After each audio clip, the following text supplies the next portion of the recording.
সুকান্ত মজুমদার এবং শ্রমিক ভট্টাচার্য পুরুলিয়ার বান্দোয়ান থেকে ঠিক কি বলছেন এখন সরাসরি শোনাবো আপনাদের সেটা। কিন্তু কেশব গোপাল এদের নাম নিয়ে কেন চুরি করবি বল, এর জন্য তোকে মারবো।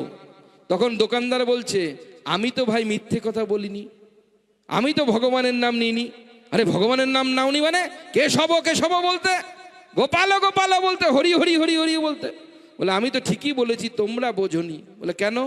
বলে তোমরা যখন ঢুকতে মালিক বলতো কেশব কেশব, কেশব এরা কারা, কারা এরা কারা?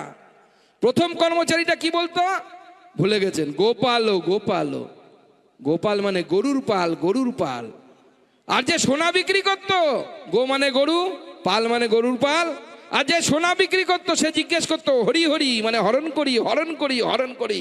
আর মালিক বলতো হর হর হর হর, চুরি করো চুরি করো চুরি করো, ব্যাস সোনা চুরি হয়ে যেত।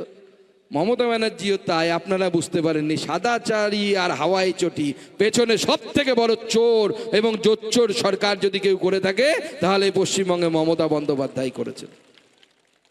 মমতা বন্দ্যোপাধ্যায় কি গল্পটা ভালো লাগলো? আর একটা গল্প শুনবেন?